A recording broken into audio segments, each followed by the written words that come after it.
Hello everybody, it's Mickey Kaiser with War Room Relics with another video for you.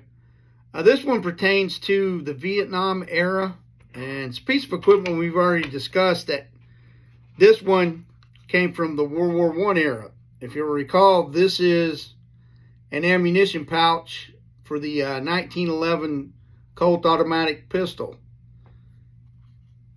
What we're going to discuss today evolved after the Korean War. Back in 1956, the Army updated its equipment system, and for the infantry, they went to what they called the Load Carrying Equipment System, model 1956.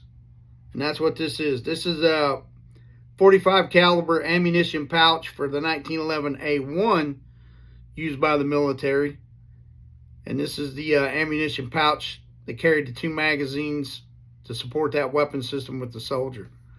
In 1956, the Army redesigned its equipment for the individual soldier, mostly for the infantry types. It consisted of a revised or a new type pistol belt, suspender systems, a universal ammunition pouch that could carry ammo for different type models of rifles that the military still had in the inventory. Canteen carriers, a compass, or a first aid pouch, anything that was worn by the individual soldier. And it was what was driving all that was the way the equipment was retained onto the belt and suspenders worn by the soldier. These, you guys in the military, anytime from the mid-70s up until probably 2000, early 2000s, we referred to these as Alice clips. And these actually got their name from the equipment system that the Army went to in 1974. We'll get to that later.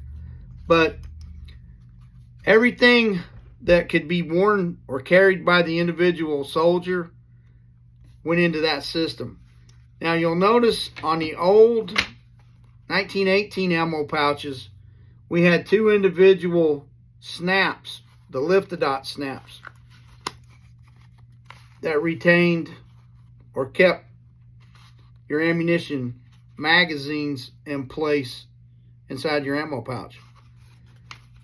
The Army decided, well, it's not really cost effective to have 2 of them on there. We can save a little money if we just use 1. But doing that, they had to put a post into the center of the pouch between the 2 magazines. It extends the stud out further so that the one stud can keep the flap closed.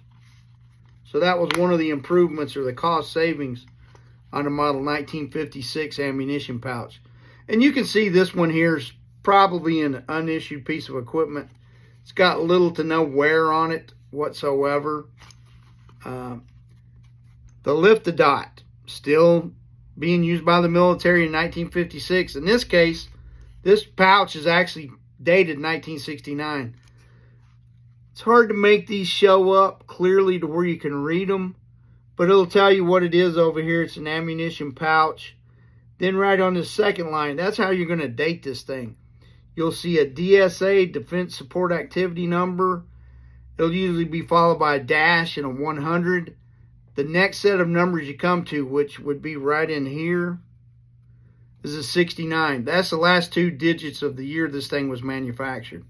Then down here on the bottom line, it'll tell you who made it. This one was made by the Pioneer Canvas Company, Pioneer Canvas Products Company, in 1969. So that's how we know this is a Vietnam era pouch. And the soldier would release these clips. Sometimes they're pretty stiff and hard to work with. Sometimes they fall off. What we used to do is bend them so that you had to put a lot of tension on them and get them to snap into place. But you would open up the Alice clips, then you would slide your pistol belt underneath these 2 clips and then re-engage them. And that would keep your pistol, either your ammunition pouch, your canteen, your first aid pouch, your compass pouch, anything you carried on your belt or your suspenders, That'd keep it secure onto your belt. So I don't have a 1912 model. I wish I did. Them things are like hen's teeth. I've never had one. But this is the 1918 version. We haven't discussed the World War II version. I ain't dug one of them out yet. But I got them, so we'll go over that. And we'll recap when we do that one with the other two that I do have. But this one is your model 1956 ammunition pouch for the .45 caliber model 1911 A1 pistol that was used by the military during this time period. And these pouches were used really from 1956 all the way up until the M9 came into the Army inventory, and I think that would be 1984, 85, somewhere in there. I don't know. I was in Europe when I first got mine. I hated that pistol, but oh well. It's what the government bought and what I had to use. But this one right here, these were very common in Vietnam. And like I said, this one is dated 1969, so you can rest assured this is a Vietnam era piece. You can find it on War Room Relics. If you have any questions, feel free to give me a call. Thanks.